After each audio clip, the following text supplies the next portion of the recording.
I tend to not intentionally, but I tend to rehearse what I'm going to say a million times because something goes wrong. I didn't turn the camera on, or there's no audio. I think I need to charge these guys again. They're very little, so they probably have minute little batteries.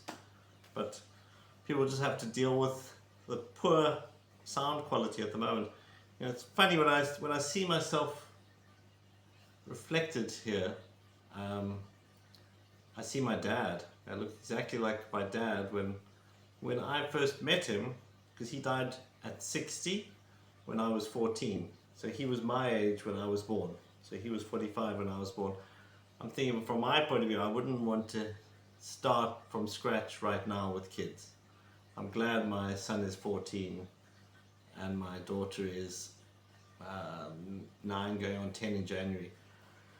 The fact that my dad died so young and he was an older dad did yeah, it helped. And he smoked, not too heavily, but he was a smoker and drank a little bit in moderation. And he had diabetes, my dad, Ingemar. His name was Ingemar Wilton, Ingemar Werner Wilton. Ingemar Werner Wilton. But he had this very strong Swedish accent.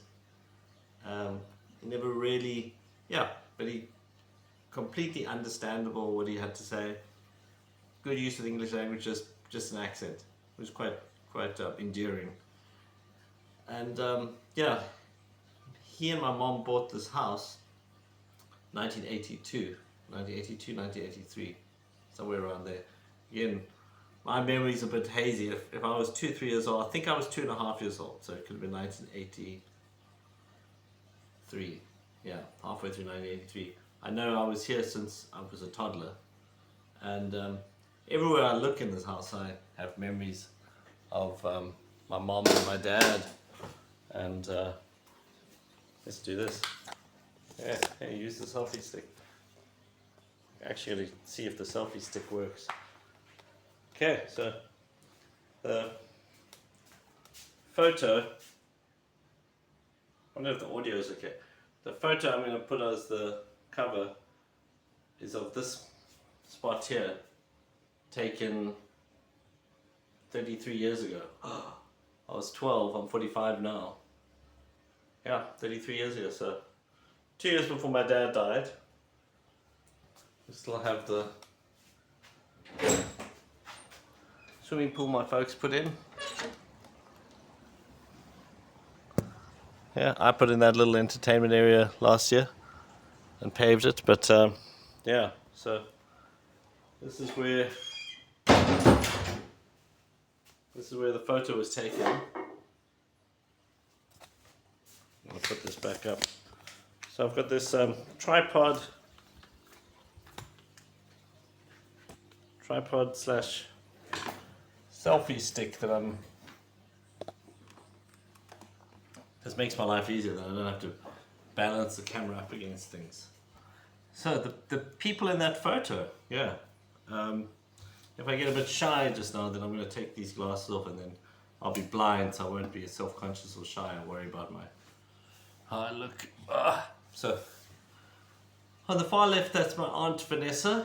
She lives in England. She actually lives in Wivenhoe, Essex, and I went to go visit her last year.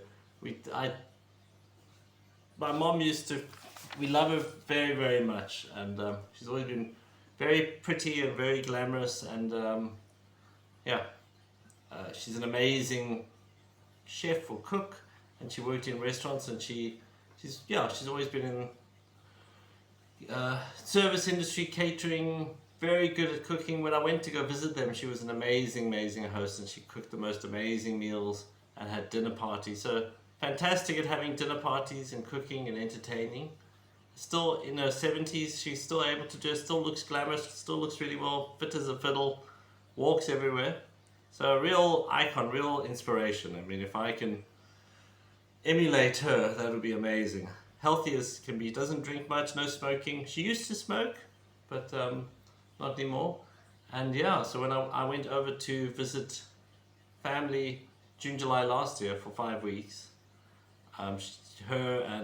she's got 2 daughters, Lisa and Emma, Lisa must be in her 50s now. Terrifying. And Emma's also in her early 50s. Goodness me. And they both have grown-up kids. So their kids are late teens, early 20s. Anyway. And then the other person in that photo is Ellen Peterson.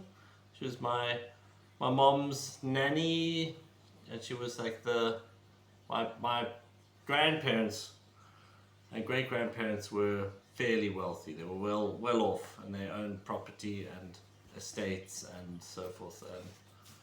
And they had a lot of staff and help. And in those days, you'd have a live-in nanny or live-in child rearer.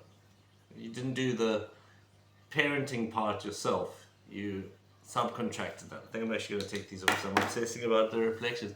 So here in Cape Town, I don't know if, I think a lot of foreigners, a lot of Brits, a lot of Irish, because my family, I'll do one of these videos where I show my DNA breakdown, where my heritage comes from. But it's mainly Irish, British, Swedish, Finnish, and a little bit of Ukrainian. So it's all, but mostly Europe. Yeah, I think even Ukrainian is kind of Eastern Europe. They're trying to become part of Europe, but anyway. So a lot of people from Europe moved to South Africa for better weather,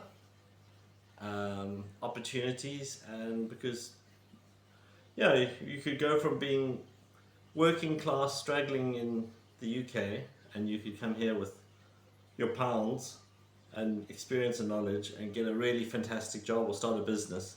And the cost of living in South Africa was really low, and labor was very cheap. So we were a fantastic place for people to immigrate to who wanted opportunities and wanted a better lifestyle. And then my family that did that, they ended up with, like I said, they could outsource everything. They could have a maid, they could have a nanny, they could have a gardener, a swimming pool boy, whatever you want, handyman on your estate, and it was affordable. Nowadays, wages are so blimmin' expensive. There's absolutely no way. We all do it ourselves, which is good. It's good for self-esteem. Anyway, so Ellen was my mom's. She raised my mom. She was my mom's mom. She was the nanny, the carer. She gave my mom all of her love when her mom was always depressed. My granny, Eileen Keating, who then became Eileen Mayer, she was a very prolific, successful, competent, very good artist. She was an amazing artist, and she moved in the artist circles. But she was a heavy smoker. She was a very heavy smoker, heavy drinker, a lot of substance abuse in those circles, and partying, and so they weren't the healthiest crowd. She didn't work. She just created her art, and so she was an eccentric. So she wasn't very involved in my mom's childhood as a mom. She was more like like the Queen of England. Ellen, she needs a wipe. Take her away. There's something on her. You know what I mean? So Ellen was my mom's actual. She gave my mom the love, and she was such a huge part of my childhood, Ellen. And she used to spend. We would have in a month. We made it that she would spend 7 days a month with us, so an entire week with us every month for my entire childhood up until the age of, I think I was about 18 when she died. Very sad when she died. In a way, I suffered more, and it was more heartbreaking when Ellen died than when my dad died. And I remember her sitting actually here, where I am right now, and a week or two before she passed, I think she had cancer, and she was very unwell and medicated and looking skeletal, thin, like very, very thin, like thin as a bird. And it was very sad. And anyway, but I loved Ellen. She was so much fun. She used to like to get drunk, and because she had been in the service industry and taking care of my mom, when she stayed with us, and that's one of the things I loved most about her. She refused to do a thing. She would refuse to touch a dish, cook anything, get involved with anything. She was like the granny, and she would come here where she would get love, she'd be entertainment, and she would be company, and we would all have fun. And her kids and grandkids would come visit as well. And there was this whole big family community. There was a lot of love and fun and happiness when she was around in my childhood. Always just this big community of people coming and going. And that's a credit to my mom and my dad while he was still around. And then the other person, the half-naked man with the big tummy, that's my dad, Ingemar Wilton. And you can see me in the photo as well when I was 12 years old, looking very shy and insecure and nervous. And what's funny about looking at the photo of my dad, I see myself in him. I think, oh my gosh, I'm like a twin of him, except obviously I'm right now 13 years younger than he was. And because I was 14 when he died and I was there when he died, which will be I'll do another video explaining about, but I don't want to talk about that now. It left a indelible mark in my life, the fact that he didn't seem to take very good care of himself. He could have taken better care of himself, put it that way. But there's a long explanation as to what actually transpired there. I would like to speak about my dad quite a bit, and my mom and everyone else. And it's broken, half-remembered memories, not the best, but that's fine, because, I'm doing this for me as a record for the future. And I can go back and look at these, and maybe I'll remember something else and I can add something else. I'm going to have a section for my dad, maybe. So anyway, he was a smoker, he smoked. Actually, all three of the adults, and I think everyone smoked. My Aunt Vanessa in that photo, she was an ex-smoker, but at that time she was still smoking. Ellen, my granny, she was a smoker, and my dad was a smoker. So all three of those adults were smokers, and my dad, he was a diabetic, and he was taking sugar tablets because he was terrified of injections. Terrified. He had a phobia. He had lots of phobias, my dad. Phobias of cable cars, rats, sharks, injections. There's a whole bunch more things. Dark places, claustrophobic. It's quite funny. Big, strong, loud, tough man. He had so many phobias. But probably because he had a troubled childhood. Phobias normally come from trauma. But anyway, who's to judge? I, touch wood, don't have any phobias, but I do have fears. I don't like to go up 3-4 stories and dangle. If I'm working, I won't work at heights where I can't make it.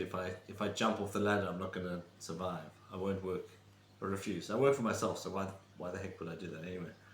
Yeah. So he died at 60 when I was 14, 2 years after this photo was taken, and that left a very strong mark. I as an early age compared myself to him, thinking I don't want to die at 60 and I don't want to look like him at 60. Okay, there's not much I can do about my bald head. Ironically, he had more hair. I used to think, God, the poor man, how does he live with himself with no hair on the top? And he died at 60 with way more hair than me. And the weird thing about going bald is I'm the youngest of 4 brothers. I've got my oldest brother is Peter. He's 70 odd, he must be 72, 73. Then I've got my next brother, Patrick, who's 66, 67, I think.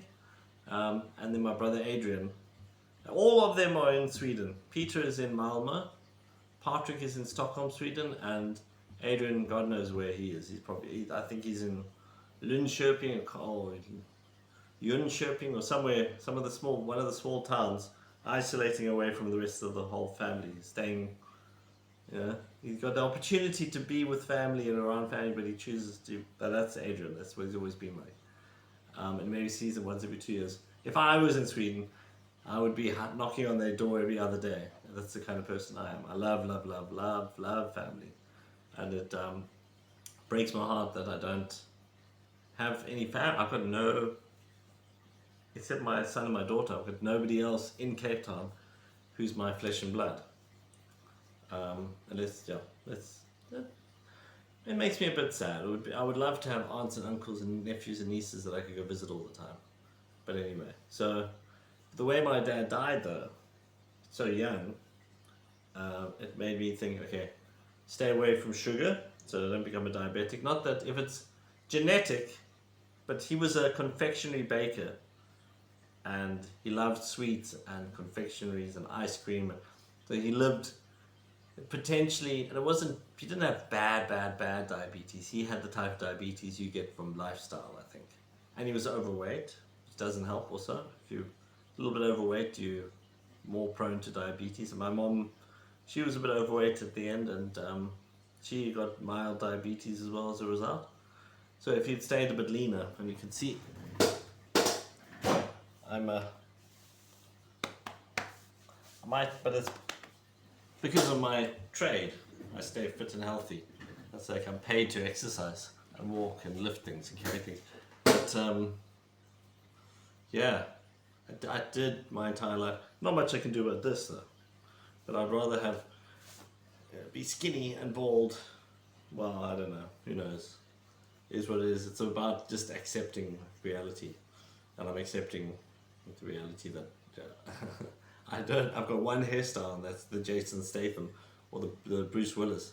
That's my only choice, is just shave it all off. I mean, I could go to Istanbul, Turkey, but it's not a good, and get hair implants in Istanbul, Turkey. I was there, by the way, last year at the airport, and I saw a lot of people that looked like they'd, I don't know, they'd been in a fire or in an accident, all wrapped up, and a lot of hair implant people, and I had no clue that that was a thing. I was at the airport, walking around, and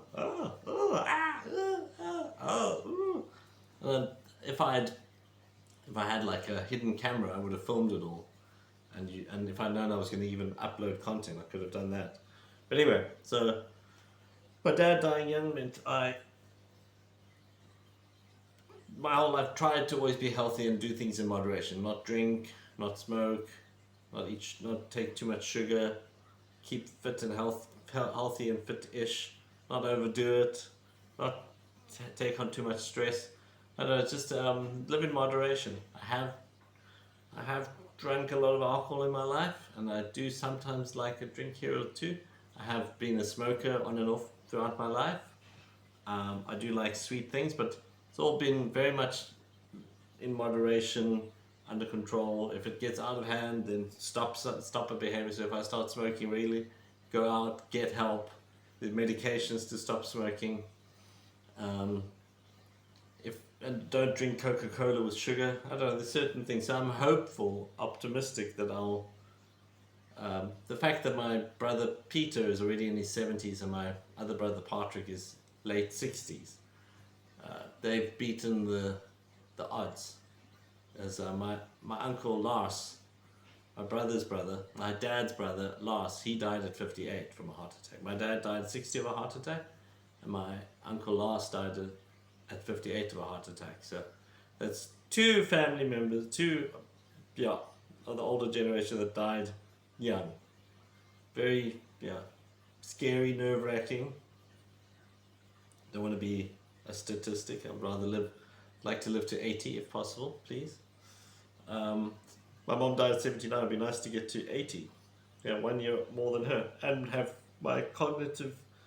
I don't want to have dementia, because the diabetes, etc., also can affect dementia. But anyway, so that's what that photo is. Vanessa is still alive, but Ellen died, and my dad died. And I don't look like that anymore. I don't have hair anymore, but I found that photo, and the scary part is when I see photos of my dad and Ellen, it's almost like they're right there with me again. I remember them so clearly, and it might help that I'm living in the same house, and I still have the same background scenery, and everywhere I look, it is kind of like being haunted with memories of the past, haunted by dead people that I loved, which I'm very comfortable and happy with. I don't mind remembering all these people that I cared about and who cared about me, and it's quite comforting.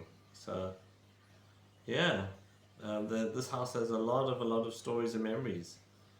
I don't think nobody died here, thankfully, so I don't have to worry that their actual spirit or soul is here in the house.